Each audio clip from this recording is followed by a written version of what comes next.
au nom tout-puissant de Jésus-Christ de Nazareth.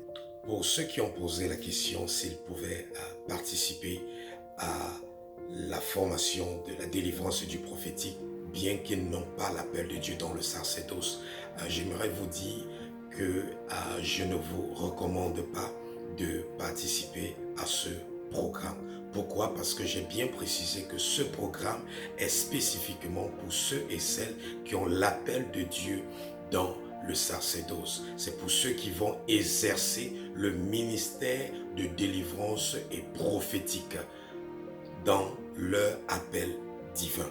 Donc, si tu n'es pas appelé à rendre ministère dans le sacerdoce, cette formation n'est pas pour toi. Vous devez savoir que les choses du sacerdoce, ce ne sont pas des choses qu'on fait parce qu'on aime Dieu. Ce ne sont pas des choses qu'on fait parce qu'on est passionné par Dieu. Ce ne sont pas des choses qu'on fait parce qu'on est zélé. Ce sont des choses qu'on fait lorsqu'on est choisi, lorsqu'on est approuvé et lorsqu'on est envoyé par Dieu. Donc il faut faire très attention parce que tout ce qui a trait ou tout ce qui est relatif au sacerdoce est sacré. Vous voyez, lorsque ces personnes étaient en train de porter l'arche de Dieu, la Bible dit quand l'arche de Dieu a glissé, ça a commencé à tomber, une personne d'entre eux a essayé de sauver l'arche de Dieu. Et qu'est-ce qui s'est passé? Il a été frappé par Dieu. Alors qu'il avait une bonne intention. Son intention n'était pas de souiller l'arc. Son intention n'était pas de faire quelque chose de négatif. Non, il voulait empêcher l'arche de Dieu de tomber. Il voulait empêcher l'arche de Dieu peut-être de se briser. Mais Dieu l'a frappé de mort. Parce que Dieu s'en fout de l'intention que tu as. Lorsque Dieu institue des principes et que tu brises ces principes, qu'est-ce qui se passe? C'est le châtiment qui va suivre. C'est la sentence qui va suivre. C'est le jugement qui va suivre. Donc, les choses du sacerdoce, on ne les fait pas juste parce qu'on veut le faire. On doit être approuvé et envoyé par Dieu. Nous avons aussi le cas du roi Saül qui allait offrir des sacrifices à Dieu. Et qu'est-ce qui s'est passé? Dieu l'a rejeté. Dieu l'a rejeté. Dieu a rejeté Saül parce qu'il est allé offrir un sacrifice sans avoir été approuvé par Dieu.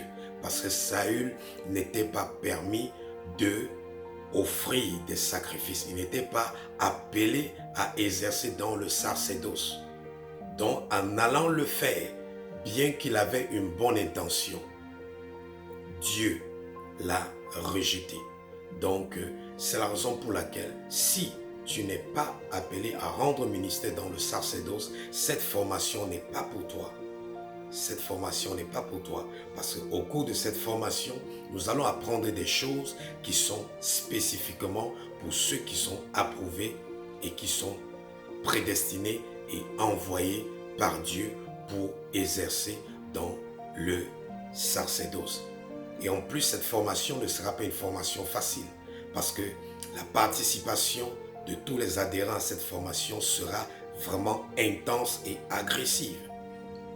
Et je peux juste prendre un petit exemple. Nous, pendant cette formation de 6 mois, nous allons lire toute la Bible, c'est-à-dire de Genèse à Apocalypse en 6 mois. Je sais qu'il y a beaucoup de personnes qui n'ont jamais lu la Bible de Genèse à Apocalypse. Mais pendant ces 6 mois, nous allons lire toute la Bible, de Genèse à Apocalypse. Donc ça, c'est juste un exemple. Et si une personne n'est pas vraiment appelée dans le sacerdoce, je ne pense pas que cette personne va supporter de lire toute la Bible en 6 mois. Donc il y a beaucoup de choses que nous ferons au cours de cette formation qui ont été inspirées par Dieu et qui ne seront pas faciles pour des personnes qui n'ont pas l'appel de Dieu dans le sacerdoce. Donc je salue la bonne volonté que vous aviez et le bon désir que vous aviez de participer à cette école de délivrance du prophétique pour vous enrichir davantage en ce qui concerne les choses du royaume. Mais ceci n'est pas pour vous si vous n'êtes pas appelé dans le sacerdoce.